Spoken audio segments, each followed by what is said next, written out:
What's going on, B1 family? It's your boy Big Vic. Welcome back to my Black Universe. I'm sorry for such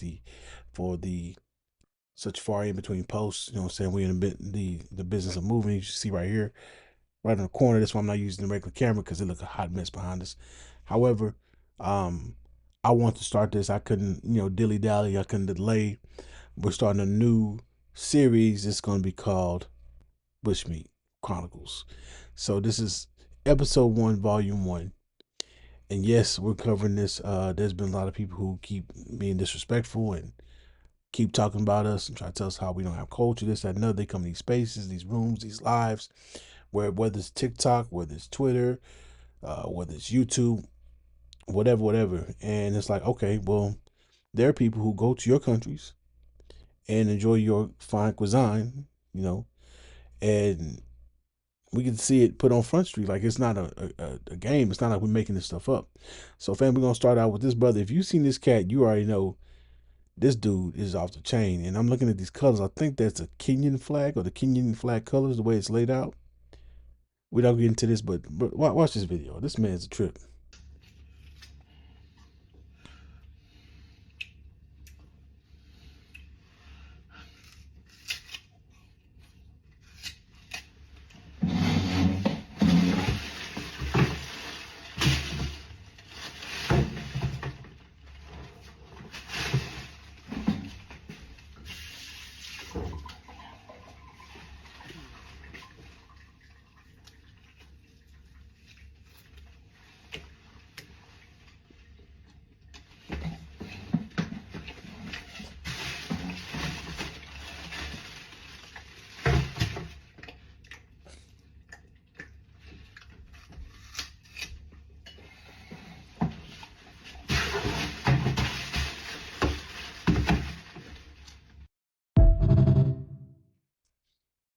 It's not that serious. It has never been that serious. His brother refused. Now, before somebody gets, bone marrow, but typically chefs, if they do a bone marrow dish, they cook the bone marrow down and scrape the bone marrow out. This brother straight up eating bone now. His dental plan gotta be off the chain. He got a great dental plan, cause bro, you just bite through bone. I get it, you cook the meat, but typically if you cook meat, you don't cook it long enough for the bone to soften up. You hear nothing but crunch with this man. Look, that's some crazy work. That is some crazy work. Begins at a not-so-typical roadside stall somewhere between Accra and Kumasi. And trust me, you won't find a market like this anywhere else around the world. I want to start with a simple question. What is this place? Oh, this is the train station. They said about the bushmeat on here. How long has this place been here? Do you know? More than 50 years. More than 50 years. Wow. I wasn't born. This is Abby, a Kumasi-born chef who will join me on today's I just realized she looking at him like she's trying to get at his brother. She's like, look, let me get one of them babies to get that green card and get up out of here. expedition. Beside her, bushmeat vendor Isaac. Though the work ain't pretty, he earns up to $150 daily selling wild animals for food. Can you tell me about the most common animals that you get? They have antelope, grass cutter, porcupine, so many. Grass cutter family. If you don't want to know what a grass cutter is. It's also known as the greater cane rat. They weigh up to about 12 pounds. That's a big rat. A 12-pound rat. Jeez. Do you have turtle here? Yes. I've never seen turtles strung up this way. Yeah, me too. I've never seen it. It looks like the weirdest kind of wind chime I've ever seen in my life. Situated on a major highway linking Ghana's capital to its second largest city, Isaac's shop caters mainly to road workers, travelers, and drivers seeking exotic souvenirs in the form of fresh or smoked bushmeat. These are ideal for pepper soup, a classic. Now, I don't want anybody coming over here saying you being petty, you being wrong. No, we just observing cultural differences. For those who might get on here, you being petty. No, because people come and they try to point out everything we do wrong and what we could do better and what we're not doing and how, what's wrong with us. We're just looking at and observing. We're making an observation. YouTube. This is just an observation of cultural differences. We're just happen to be focusing on Ghana. All right. All right. If you agree, like this video and share it to your page. The Ghanaian recipe for bushmeat. Isaac is preparing one such dish right now, and he's kindly invited us to join in. His protein choice, the dik-dik. Commonly found in the bushlands of eastern and southern Africa, the dik-dik is a small antelope, so small that dik-dik adults weigh only 13 pounds. In Ghana, dik-dik meat is one of the many wild species permitted for consumption. How does the meat get here? Isaac starts by removing the dik-dik's coat and roasting it to burn off any remaining hair. Then he washes and scrapes it clean. They collect from hunters before coming here to sell to the people. So you're the middleman. The hunter, they go out, they get the animals, they sell it to you, and then the burden is on you to sell it to somebody else for more money. Yes, more than 20 hunters. They hunted with the traps and the guns. They live from the villages. That's like about 2 hours. Isaac adds the final touch in the form of habanero and tomato paste. Let me give it a little bit of a sniff. All right, it smells good. It smells spicy. It smells a little bit gamey, too.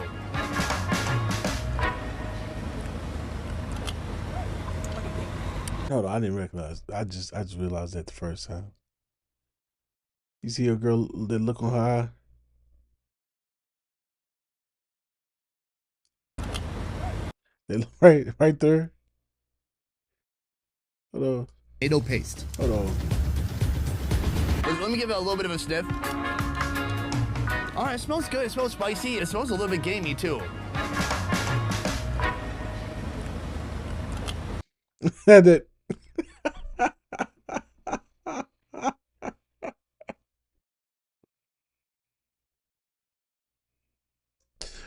Oh man. Oh, yeah, that's spicy. As it should be. Plenty of spice. Holy cow. So it's very salty and very spicy. What do you think? Are you happy with it? Oh, it is nice. The broth is nice. I'm gonna try some of the meat. Wow, it's really lean. It's a little bit like chicken, which Yeah. surprises me. It looks like white meat. It's almost like a pork tenderloin, but a little bit gamey. Yeah, this is so good, actually. Do you like it? I'm confounded. It's confusing. Look, I'm comfortable in an Applebee's with some half-price appetizers in front of me. Right now, I'm in the middle of the countryside in Ghana. I have a dik-dik in my bowl. I got smoke in my face. I've got road construction behind me. I'm a little bit out of my element. There's a lot going on, I get you. And so, do I like it? Yes, you must. I think I do. When it comes to bushmeat in Ghana, what you see here is just the tip of the spear. Soon we'll be heading to Kumasi's largest bushmeat market. What are the most exotic, rare creatures? I mean, have you ever gotten a giraffe?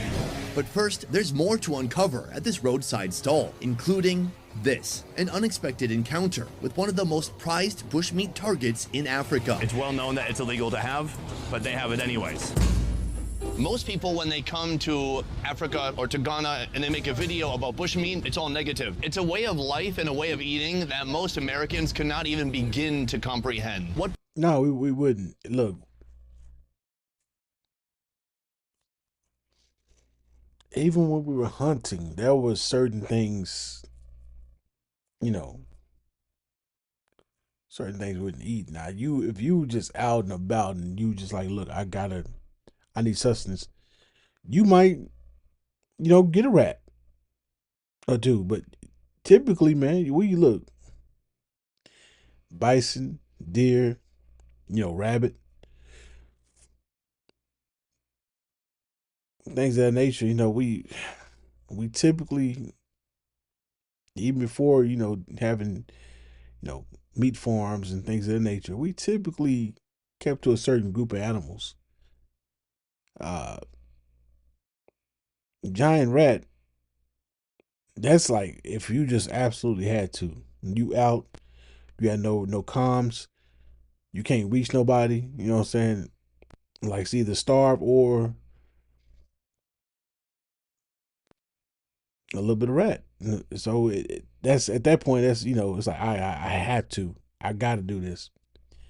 As opposed to this is like a delicacy. This is like number 5 in McDonald's or something like that. That's and once again, I'm not denigrating or defecating on the culture. I'm just saying like this is he's the one narrating talking about this traditional. She's supposed to be a chef, according to this, and facial expressions aren't selling the dish.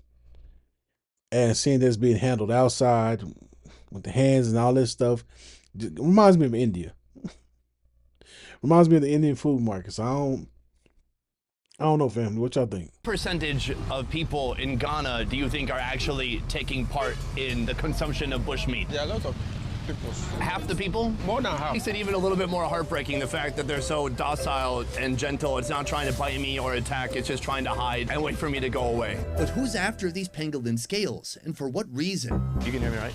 Keep rolling. I probed the camera-shy seller in an effort to learn more. The Chinese people come to buy from them. Camera shot here. I got. You can go back in the video and see that lady. So here's the real family. We go over there and we catch flack. We buy land and all that stuff. They turn around and take it from us, get us off of there. Some of my brothers and sisters been killed. This dude over there, they done got the cameras rolling. You can see this woman in the background. It don't 2 + 2 = 4. So you could go back in the footage, find her, see her, like, yeah, we're gonna arrest her. We come over there trying to build up, and we get, you know what I'm saying, exiled and mistreated, and you know, folk like that one sister talking about they was charging US dollars for Ghanaian goods. Like, you charging USD, but not the native dollar. That, the level of disrespect. Our fixer Mavis helps us translate the conversation. So we can dump the scale in water. Hold on, fam. They went from camera shy to full on camera. Didn't blur the face or nothing. And drink. Pangolin scales are merely keratin, made of the same material as your fingernails. But that hasn't stopped an influential number of Chinese from giving up their beliefs that pangolin scales have special healing properties, pushing market prices for their scales up to $1,500 per pound. So do they transport the whole animal or just the scales? So sometimes they come for the animal itself, sometimes they request for the scale.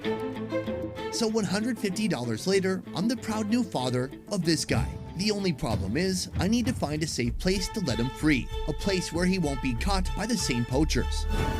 But in the meantime, Abby and I are heading to Kumasi's largest bushmeat market, and soon I'll be tasting a species from the bush that I've never tried before.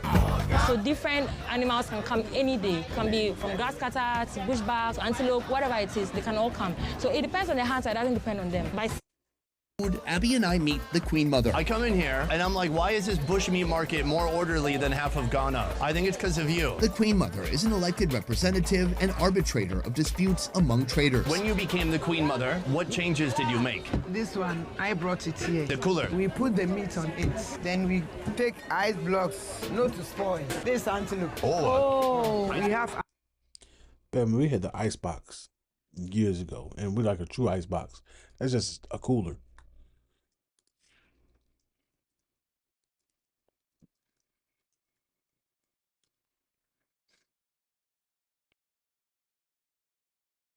In 1802, we had the ice box, an actual ice box that was being used to keep your meat from spoiling. And that was in lieu of salting down the meat, which took a lot of the moisture out so it could last longer. Don't let anybody disrespect our culture. You better not let nobody disrespect the culture at all. Y'all don't, this is what y'all do, this is, oh, y'all a bunch of baby mamas, baby. No. You better not let them disrespect our cuisine. antelope, black Dhaka, royal antelope. The bushmeat chunks settle inside a big pot with a ginger, onion, garlic blend and tomato paste. Our cook adds water and lets it simmer until the meat softens. My big question for you is, why too? why that is On diluting. such any bushmeat? Once on diluting. Why that is? So why not? Too. If a panel, I mean, My big question for you is, why is bushmeat important for Ghana? Why aren't you just eating chicken and beef and pork? Because you have all that here too. if a panel, I mean, You heard? Why aren't they eating just chicken, beef, and pork? They have that. She said that it's been a generational thing. There is no deeper meaning to why we eat bushmeat. But for her, she feels like God has provided it. So why not kill it and enjoy it? So should bushmeat have any limits? Halfway through the simmering process, the cook adds 2 fresh tomatoes and an onion. Then she focuses on diluting ground nut paste with some water. Aside the ones that are actually illegal to eat, the only restrictions that is on it is the timing of hunting. Right. So from August to December, do not touch any bushmeat. Once the meat is tender enough to absorb more flavor, the cook pours in the diluted ground nut paste, a pepper tomato blend, and dried catfish. Half an hour more of simmering, and there's no turning back. I have one last question. I want you to think about this a lot. If bushmeat was banned tomorrow, you cannot hunt it, you cannot sell it, you cannot eat it, what would be the negative effects to people in Ghana? She said I should tell you point blank that will never happen here. She believes in God strongly. So she said God will never let that happen. But if that should happen, like you're saying, it will affect us badly. I'm happy. Important for people to honor their history and their heritage. Yeah. On the other hand, there's a dark side to it too. For you, as a Ghanaian, bushmeat, is it good, bad, or complicated? I think I would say it's good. Why would I say it's bad? I enjoy eating it. I mean, I'm enjoying this right now, so I would never say this is bad. I get what your point is. You don't want to like finish all the animals or let them go extinct. But for me, I think as an African woman, if something is good to me, I would eat it. In that case, she's not selling the family. I'm sorry that she's not selling. You go for that over some chicken wings, some turkey wings. Sorry about the family had a little technical difficulty. So think about it. You really want to deal with that over some fried chicken, green beans, macaroni and cheese, greens, cabbage. What? That our cuisine is that bad that you trying to sell this? You trying to convince us that that's the play? Come on now. is it good that they're taking measures to reduce overconsumption? For example, they stop hunting from August to December. Is that a good thing? I think that's the only way we can control that. So we can enjoy it and we can also sustain it. I think that's the future for Ghana and other parts of Africa. I don't think it's reasonable to say that bushmeat should be banned. It's like going to Minnesota, where I'm from, and saying deer hunting should be banned. It's just like an ignorant statement. But there needs to be governing bodies. There needs to be some limitation. Otherwise, that idea about will this go 100 years into the future, it won't even go 20 years into the future. That's true. If it's completely unregulated. That's true. Hear me out. The only thing that I saw there that I was like, maybe, was the dick. Because it reminded me of deer. Like, the presentation of the animal. Outside of that, man, I don't see a pangolin. Nah. The greater cane rat, aka the grass cutter, no, most definitely not. Turtle, some people might eat turtle, particularly in Louisiana. I'm not coming down from Louisiana, I'm just saying, they got gator and stuff like that, and we get it, that's just a part of the culture. But a lot of stuff they had up there, man, nah, bruh. Especially the way they got it going, you out food all outside, stuff like that, man, flies and everything. Nah, we good, bro. We good. I just stick to a regular steak, if that's the case. You know what I'm saying, family? So, with that being said, this is episode 1, volume 1. I should say this is volume 1, episode 1 of Bushmeat Chronicles. We're going to go across the entire continent and around the world where they enjoy bushmeat. Now, once again, this is not to denigrate, disparage, or disrespect anyone. We're just observing and making comparisons based on the lineage,